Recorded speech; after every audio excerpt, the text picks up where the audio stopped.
Hey everybody, a couple weeks ago I did a video on GBS residuals and I mentioned that I was going to further elaborate on those. So today I'm going to be talking about fatigue, and the reason why I picked that one to discuss first is that it is the most common residual left over from GBS. So about 80% of GBS survivors, even if they've had a mild case or a severe case, do experience fatigue enough for it to interfere with their daily life. And those studies come from multiple research articles that have been written about residuals and about Guillain-Barre syndrome. It's been put out by the GBS Foundation, and it's a real fact. And I cannot count how many doctors I have heard or how many patients I have heard that have said their doctors said that fatigue is not a residual of GBS. And it is. So if your doctor's telling you that, I'm going to give you some resources that you can print off and give to them. Please educate them. I mean, they know a little bit about GBS. They don't know as much as you do. And yes, fatigue is a residual of GBS. So don't let them tell you otherwise. So I've done a lot of research on GBS residuals and fatigue. In the past, I actually had to go off work because I was dealing with such a severe case of fatigue, and I had to provide them some research.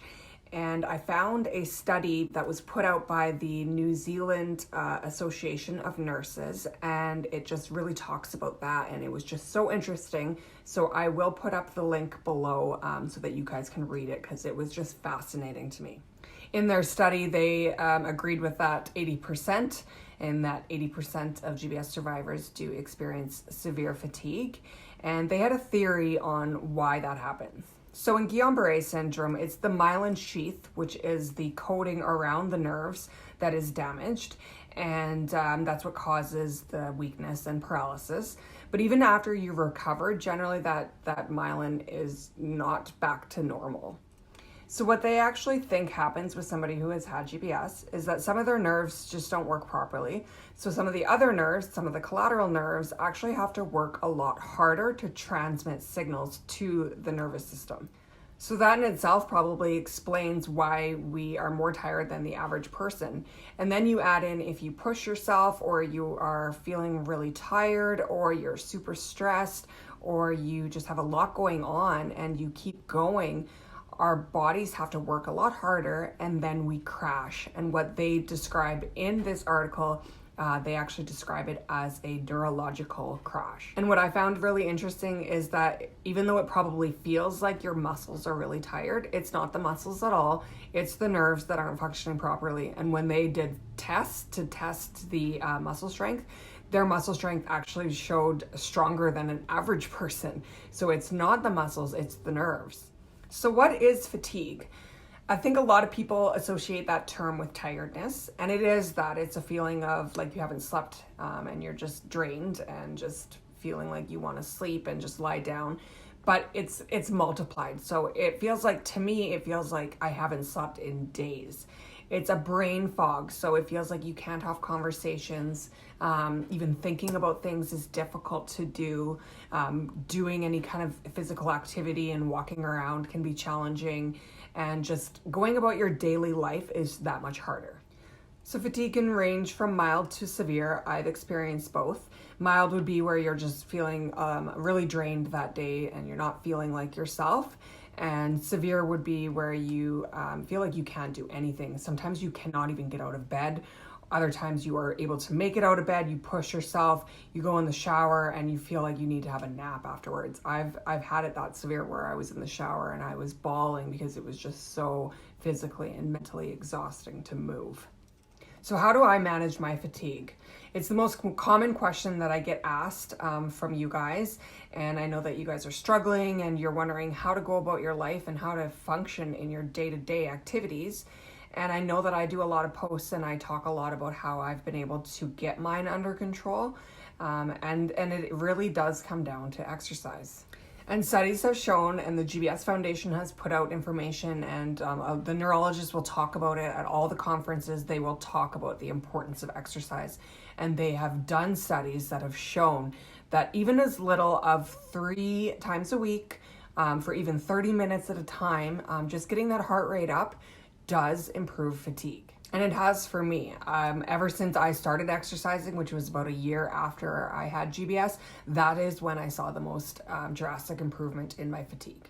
And if your goal right now is to try to improve your fatigue and you're not so concerned about your strength, it's okay to do low reps and low resistance. Just get your heart rate up a little bit. For me, even on bad days where I am dealing with fatigue, I do push myself to go to the gym and just see how I feel. And 99% of the time, I feel 100 times better and my fatigue is improved by the time I leave the gym. If I feel like I'm really drained that day and I go and it just doesn't improve, then I will leave. And if you still feel drained after your workout, and if you actually feel worse after your workout, even 12 to 24 hours past, then you probably push yourself too hard. That doesn't mean stop going, it just means don't push yourself as hard in that workout. Another way that I manage my fatigue is that I'm not hard on myself and I plan ahead. So I have done activities that I know are going to make me exhausted afterwards. I have climbed a mountain, I have done runs, and I know that they're going to make me super fatigued afterwards. So I plan ahead. The first time I climbed a mountain, I booked off 2 days off work because I knew. And I planned to just lay in bed and watch movies all day, and that's what I did.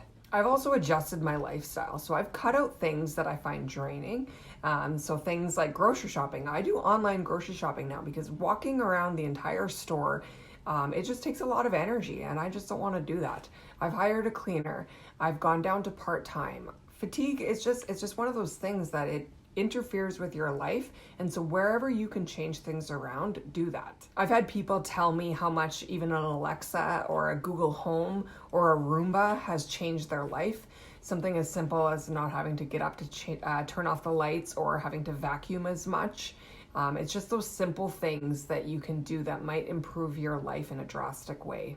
I also get B12 shots, and I get those monthly, and I get them injected into me rather than just taking the oral dose. And I think a lot of people or a lot of GBS patients will attest that the injection seems to work better. And it depends on who you talk to, but a lot of doctors don't really believe that the B12 helps. But what I have read is that sometimes we feel like we're deficient, even if we don't appear to be deficient. And so it just gives us that additional boost and helps with fatigue. Some people swear by certain vitamins or the B12 shots or acupuncture. And while some doctors may disagree that it'll actually help improve your fatigue from GBS, what they do agree on is that the mind is a powerful thing and the placebo effect is real. And if you believe that it helps you feel better, you probably might feel better, and it doesn't hurt to try. So I'll just finish off this video by saying, don't be too hard on yourself. Remember, you had a disease and your life is not the same, as I've mentioned before, and allow yourself to have those days of rest. So for me, what I do is I use that time in bed on those days where I'm just having an awful day and I cannot get out of bed. I will pay bills, or I will listen to a podcast, or I'll read a book, or I'll watch a movie, or I will sleep. It is not your fault that you are sick, and it's not your fault that you need those days. So don't be so hard on yourself. Allow yourself. It is not a bad thing to let your body rest.